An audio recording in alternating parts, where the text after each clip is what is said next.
रामकृष्ण हरी. रामकृष्ण हरी. लोकशाही जरा वारकरी खरा ही मालिका आपण सुरू केलेली आहे आणि आम्हाला अपेक्षित नसलेले असे काय खूप वेगवेगळे प्रसंग, वेगवेगळे मुद्दे समोर येतात आणि त्याच्यावरती बोलणं भाग पडत आहे. यापूर्वी आपण वारकरी संप्रदायामध्ये भजन, कीर्तन आणि प्रवचन कसं आणि काय परंपरा आहे याची शास्त्रशुद्ध पण चर्चा केलेली होती.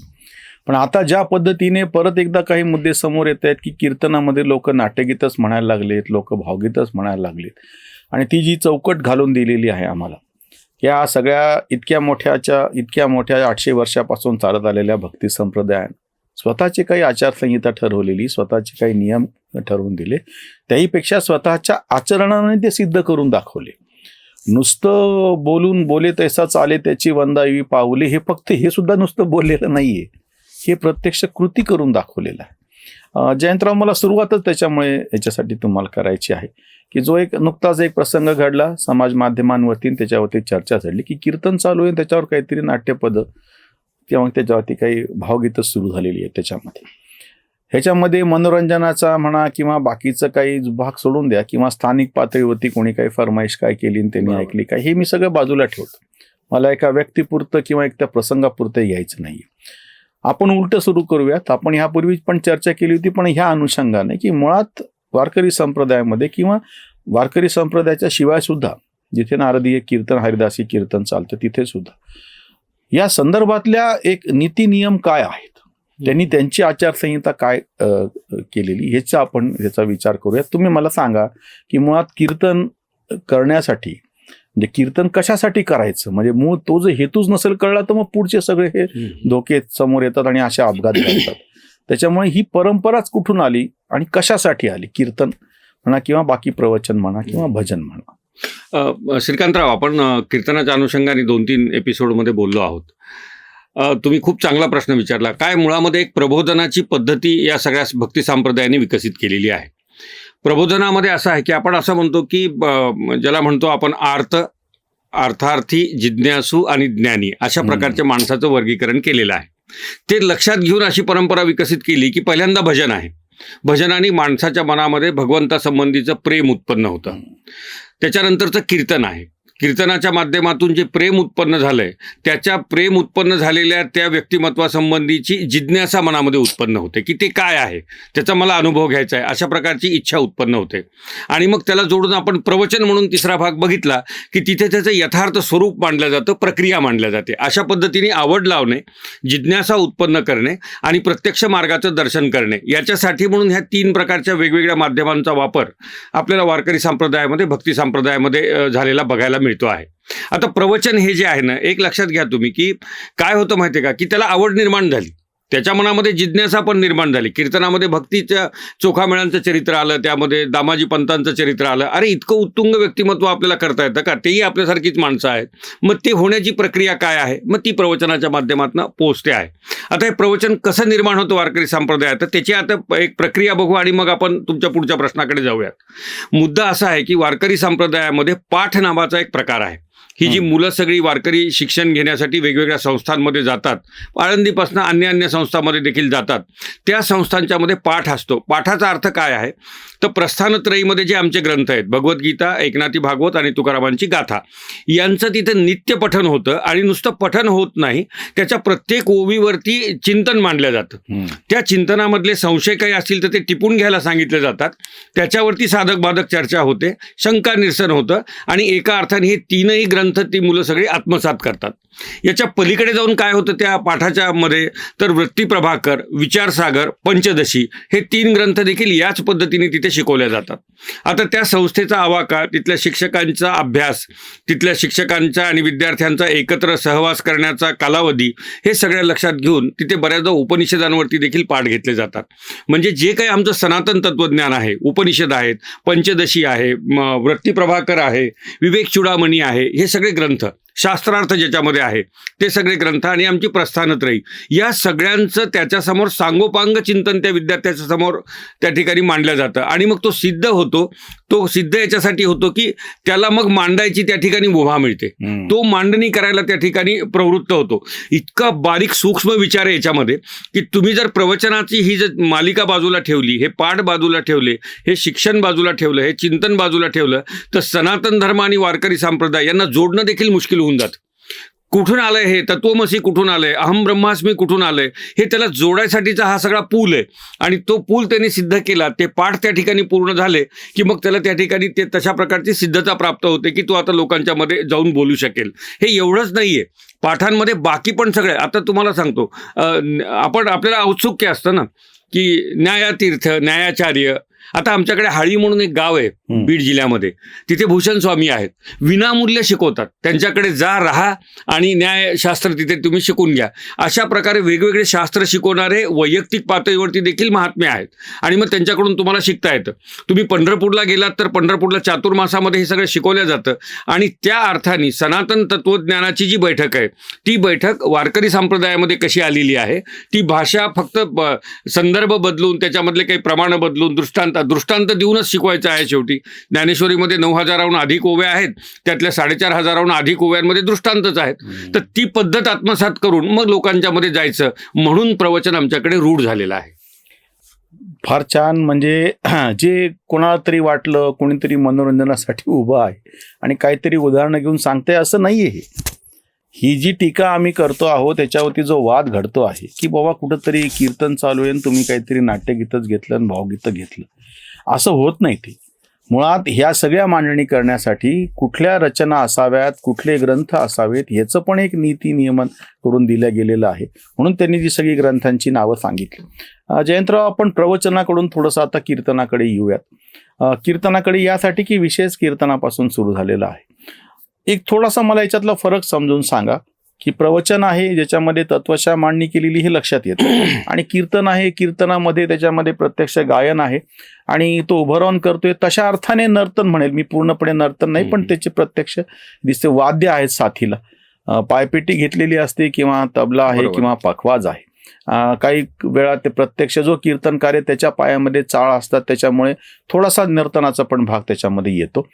मला एक प्रवचन आणि कीर्तन ह्याच्यामधला सर्वसामान्य लोकांच्या दृष्टीने कळावा असा भाग, आणि दुसरी गोष्ट म्हणजे ह्याच्यामध्ये सुद्धा कशा पद्धतीचे नियम आहेत हे पण एक सांगा. हा, आता बघा तुम्ही की कीर्तन आणि प्रवचन, पहिल्यांदा एक आपण लक्षात घेऊयात की भाषा, विषय, त्यानंतर भाषेचा विस्तार, शब्दांची योजना आणि मर्यादा, या सगळ्या अर्थाने कीर्तन आणि प्रवचनासाठी एकच संहिता आहे.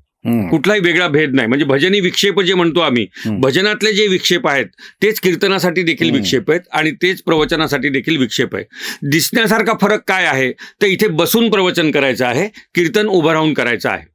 प्रवचन हा एकल प्रयोग आहे, एकट्याने बसून करायचा प्रयोग आहे. कीर्तन हा सामूहिक प्रयोग आहे. टाळकरी आहेत, मृदंगवाला आहे आणि सगळे लोक आहेत.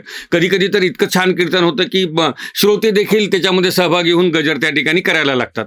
अशा प्रकारचा हा जो सादरीकरणातला फक्त फरक आहे. परंतु तत्वज्ञानाच्या पातळीवरती गेलो, हेतूच्या पातळीवरती गेलो तर हे सगळं एकच आहे. आता काय होतं की कीर्तनामध्ये अभंगावरती निरूपण केलं जातं आणि प्रमाण देखील अभंग आणि शास्त्रामधली घेतली जातात. प्रवचनामध्ये मूळ परंपरा अशी होती की जे आम्ही बाकी कीर्तनामध्ये घेत नाहीत. एखादं श्रुतीवचन आहे, एखादं शास्त्रवचन आहे, एखादी उपनिषदामधलं एखादं तत्वज्ञान सांगणारी एखादी श्रुती आहे, त्यातली श्लोक आहे एखादा, याच्यावरती प्रवचन करायची पद्धत होती. कालांतराने मग आमच्याकडे ज्ञानेश्वरी पण आली. मग ज्ञानेश्वरी हा कीर्तनाचा विषय नाहीये, म्हणजे कीर्तनामध्ये ज्ञानेश्वरीची ओवी घेऊन कीर्तन होत नाही, मग ज्ञानेश्वरीवरती प्रवचन आहे. अशा प्रकारचा एक तिथे रूढ झाला आणि मग ज्ञानेश्वरी त्या अनुषंगाने मागची सगळे चिंतनं आणि पुढचे संतांचे चिंतनं, अशा प्रकारचं ते प्रवचन सुरू झालं. तिसऱ्यांदा आता एक अजून बदल आपण अलीकडच्या काळात केला की अभंग गाथेमधल्या एखाद्या अभंगावरती देखील जो कीर्तनाचाही असू शकतो आणि जो प्रवचनामध्येही वापरला जाऊ शकतो, अशा पद्धतीचं ते प्रवचन त्या ठिकाणी रूढ झालं. कालावधीचा विचार केला तर कीर्तनामध्ये, आणि आता काय माहिती आहे का, आपल्याला भेद करायचा नाहीये, परंतु कीर्तनाच्या तुलनेने प्रवचन अत्यंत कठीण गोष्ट आहे. तुम्हाला लोकांना तासभर 2 तास समोर बसून ठेवायचं आहे. कुठलं संगीत तुमच्या मदतीला नाहीये. विनोदाला प्रचंड मर्यादा आहे प्रवचनामध्ये. तुम्ही तिथे तत्वज्ञानच सांगायचे तुम्हाला लोकांना, कारण ते जिज्ञासू म्हणून तुमच्याकडे आलाय.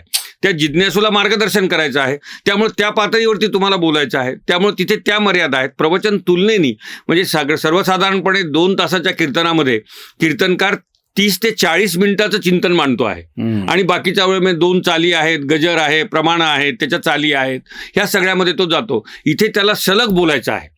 तासभर 1.5 तास त्याला बोलायचं आहे. म्हणून प्रवचनामध्ये एक मर्यादा पाळल्या जाते की शक्यतो 1 तासाच्या मर्यादेमध्ये प्रवचन संपलं पाहिजे. विषयाची व्याप्ती असेल तर एक 15-20 मिनिटाचा कालावधी जमू शकतो. आयडियल ज्याला म्हणता येईल ना, काय होतं माहिती आहे का, श्रोता सातत्याने येईल याची गॅरंटी नसते, त्याला तेवढा वेळ मिळेल याची गॅरंटी नसते. त्यामुळे प्रवचनामध्ये काय म्हणता येईल, एक थोडं असं पाळलं गेलं पाहिजे की जो विषय घेतलाय ना तो संपवला पण पाहिजे त्याच दिवशी. आता तुम्ही जर तो विषय पुढे लांबवत गेलात 8 आणि 15 दिवस तर मग तो पाठ व्हायला लागतो आणि पाठ म्हणलं की विद्यार्थी समोर लागतो. हे विद्यार्थी नाहीयेत, हे तुमचे श्रोते आहेत. त्यामुळे शक्यतो आता अलीकडच्या काळामध्ये त्या विद्वत्तेचाही प्रश्न असतो, प्रवचनकाराच्या ज्ञानाचा प्रश्न असतो. त्यामुळे 2 दिवसांची प्रवचनमाला, 3 दिवसाची प्रवचनमाला असं मांडतात. आनंदाची गोष्ट आहे, एखाद्या विषयाला अजून विस्ताराने करून मांडतात. परंतु सामान्यपणे प्रवचन जे आहे ते प्रवचन 1 तासामध्ये, 1.25 तासामध्ये संपलं पाहिजे. जो विषय घेतलाय तो विषय संपवला पाहिजे आणि श्रोत्याच्या मनामध्ये कुठल्याही प्रकारचा संशय किमान त्या विषयापुरता राहणार नाही, अशा प्रकारची मांडणी त्याच्यामध्ये केली पाहिजे. कीर्तनाचा एक विषय थोडासा आम्हाला समजून सांगा की कीर्तनामध्ये अशा पद्धतीनं आता जो सगळ्या एका अर्थाने आपण भ्रष्टाचार समजूयात की बाकीच्या गोष्टी अनावश्यक त्याच्यामध्ये घुसू पाहतायत, ही करण्यामागची प्रवृत्ती काय आहे? तुम्हाला विशुद्ध असं आपल्या परंपरेने चालत आलेलं कीर्तन का नाही करावं वाटत? काय झालं माहिती का श्रीकांतराव, सगळेच दोषी आहेत. समोर बसलेला श्रोता पण दोषी आहे आणि जो करतोय तो पण दोषी आहे. पण महादोष ज्याला आपण म्हणतो, आम्ही दोषांची चर्चा करताना महादोषाची चर्चा करतो, महादोष मात्र कीर्तनकाराचा आहे. कारण त्याला समज आहे नेमकं काय दिलं पाहिजे आणि समाजाला कुठे घेऊन गेलं पाहिजे, ही त्या महादोष तो त्याच्याकडे जातो आहे. काय झालं, सवंगपणा आलाय, लोकप्रियतेची इच्छा निर्माण झाली, अर्थार्जनाचं साधन झालं, लोकांमध्ये प्रसिद्ध पावण्याची हाव झाली आणि समाजाची आवड लक्षात घेतली आणि त्याच्यामधनं हे सगळं ते मिक्सचर जे झालेलं आहे त्याच्यामुळे तो सवंगपणा आम्हाला कीर्तनामध्ये आलेला बघायला मिळतो आहे. शुद्ध कीर्तन ज्याला आपण म्हणतो, शुद्ध भक्तिरंग ज्याला आपण म्हणतो, ते आता अभावाने आपल्याला बघायला मिळतं आहे. कीर्तनाची मर्यादा आहे आणि काय म्हणता येईल त्याला, असं म्हणता येईल आपल्याला की कीर्तन करणारा आणि कीर्तन ऐकणारा जर त्या कीर्तनामध्ये प्रमाद होत असेल, अपराध होत असेल, तर दोघांनाही ते नरकाचं द्वारच त्या ठिकाणी सांगितलेलं आहे. समर्थांनी एका समासामध्ये 7 सलग ओव्या त्याच्यावरती मांडलेल्या आहेत की कशा प्रकारची संहिता आपण पाळली पाहिजे. तुकोबांनी कित्येक अभंगांमध्ये सांगितलेलं आहे, माऊलींनी ते सांगितलेलं आहे. आणि मुळामध्ये ना आमच्या सनातन परंपरेमध्ये ज्ञान हे विनिमयाचं नाहीच आहे माध्यम, ज्ञान हे विनिमयासाठी नाही आहे आणि इथे आपण तेच नेमकं करतो आहोत. त्यामुळे ही एक मोठी चूक झाली. मला असं वाटतं की काळाच्या ओघामध्ये हे बदलेल, लोकांना सत्यज्ञानापर्यंत जाण्याचं, म्हणजे आमच्याकडे सुंदर अभंग आहे, सत्यज्ञानानंतर ते गगनाचे प्रावरण, त्या गगनाच्या प्रावरणाची इच्छा मनामध्ये लोकांच्या उत्पन्न होईल आणि हे बाजारू कीर्तन, खऱ्या अर्थाने बाजारू आत्ता जे आहे ते बाजारू कीर्तन नक्कीच थांबेल. धन्यवाद. बाजारू कीर्तनावरती तुम्ही फार परखडपणे बोललात आणि जी आता गरज, सांगा ना. हा, एक मुद्दा असा होता की प्रवचनावर पुन्हा आपल्याला बोलायची संधी मिळणार नाही. हे सगळं प्रवचनाचं महत्त्व असलं तरीही त्याची जी निमित्ते होती, आमच्याकडे सप्ताहामध्ये प्रवचन होत होतं, त्यानंतर विशिष्ट उत्सवांमध्ये, पुण्यतिथी आहे, जयंती उत्सव आहे, त्याच्यामध्ये प्रवचन होत होतं, काही नैमित्तिक कारणाने होत होतं आणि मग तशा प्रकारचा श्रोतृवर्ग पण तयार होत होता, प्रवचन ऐकणारा श्रोतृवर्ग. आत्ता अलीकडे काय झालंय, आमच्याकडे ना कथा नावाचा एक प्रकार आलेला आहे आणि मग काय होतं की सप्ताहाचं स्वरूप होतं, काकडा होता, हरिपाठ होता, गाथा पारायण होतं, दुपारच्या वेळेला भोजन झालं की परत गाथा पारायण सुरू होत होतं, परत एकदा पुन्हा तिथे प्रवचनाचा 1 तासभर होता, नंतर हरिपाठ होता आणि नंतर हरिकीर्तन. त्याच्यामध्ये काय झालं की कथा आली, शिवपुराण आहे, अन्य काय भागवत कथा आहे, हे आहे, याला विरोध अजिबात नाहीये. पण भागवत 7 दिवस व्हावं, शिवपुराण 7 दिवस व्हावं, आणखी कुठले पुराण करायचे ते 7 दिवस व्हावे, तर रामायण कथा 7 दिवस व्हावी, तो स्वतंत्र विषय आहे, तो वारकरी संप्रदायामधल्या सप्ताहाचा विषय नाही. आणि मग तुलनेने काय टाळता येतं आपल्याला, प्रवचन टाळतायत. आणि मग त्या प्रवचनाचा 1 तास वाचवला, तो अन्य ठिकाणी खर्च केला. पण हे गंमत अशी झाली की तुम्ही माणसाला जवळपास घेऊन चाललायत आणि पुढे घेऊनच जात नाहीयेत. तुम्ही त्याला गोडी लावतायत, तुम्ही त्याच्यामध्ये जिज्ञासा निर्माण करतायत, पण जिज्ञासा निर्माण केल्यानंतर जे मार्गाचं दर्शन प्रवचनातून व्हायला पाहिजे, दुर्दैवाने ते होत नाही. आणि मग आत्ता पंचायत अशी झाली की ही प्रथाच बंद पडायला लागली तर प्रवचनकार पण नाहीयेत. ही प्रथाच बंद पडायला लागली तर प्रवचन ऐकायची इच्छा असणारे लोक पण तयार होत नाहीयेत. आणि मग काय होतंय की आमचा जो मूळ हेतू आहे अहम ब्रह्मास्मी आम्हाला त्याला शिकवायचं आहे, पण अहम ब्रह्मास्मीची वाट दाखवणारा जो सगळ्यात मोठा प्रवचन हे साधन आमच्या जवळ आहे त्या साधनाकडे दुर्लक्ष होतंय. म्हणून राज्यामध्ये पण बघा मोजके बोटावर मोजण्यासारखे प्रवचनकार आत्ता आम्हाला बघायला मिळतात. बोटावर मग पाठाचंही महत्त्व कमी झालं. जर कीर्तनच करायचं तर पाठाच्या कुठे भागायला, त्याच्याऐवजी पाठांतर करायचं अशा प्रकारचा भाग त्या ठिकाणी आला. त्यामुळे मला असं वाटतं की समस्त वारकरी संप्रदायांनी, तिथे शिक्षण देणाऱ्या संस्थांनी ही प्रवचनाची परंपरा पुन्हा कशी पहिल्यासारखी अत्यंत दैदिप्यमान आणि सार्वत्रिक होईल याच्यासाठी विचार केला पाहिजे. प्रवचनच एक माध्यम आहे की ज्याच्यामध्ये तो श्रोत्र संवाद आपण म्हणतो तो खूप चांगल्या पद्धतीने होतो. व्यत्ययच नाही ना, गजर नाहीये, भजन नाहीये, चाल नाहीये, मृदंगाचा ठेका नाही, काहीच नाहीये, फक्त दोघं बोलतायत तन्मयतेने. त्यातून तर ज्ञानेश्वरी आमची निर्माण झालेली आहे. तो श्रोत्र संवाद ज्या प्रवचनाच्या माध्यमातून होतो, मला वाटतं संप्रदायांनी अत्यंत चांगल्या पद्धतीने विचार करावा आणि हे प्रवचन पुन्हा कसं रूढ होईल समाजामध्ये. आणि जिज्ञासूंना, ज्याच्या मनामध्ये इच्छा आहे भगवंतापर्यंत जाण्याची, स्वस्वरूपाला ओळखण्याची, त्या स्वस्वरूपाला ओळखण्याचे मार्ग सर्वश्रुत कसे होतील यासाठी प्रवचनाचा पुरस्कार संप्रदायांनी करावा अशी मी मनापासून विनंती करेल. धन्यवाद. म्हणजे तुम्ही ज्या बाजारू मार्गावरती प्रवचन लोप पावते आणि कीर्तन बाजारू मार्गाला निघालेला आहे, तर ते टाळून परत एकदा आपण आपला झरा मूळचाची खरा असं जे म्हणतात तसं ह्याचं जे मूळ स्वरूप आहे भजन, कीर्तन आणि प्रवचनाच, ते समोर यावं आणि ते आणण्यासाठी आपण सगळ्यांनी मिळून प्रयत्न करावा, कारण की आपली सगळ्यांची मिळून जबाबदारी आहे. बरोबर. रामकृष्ण. रामकृष्ण हरी. जागृतीचा विधायक बुरुज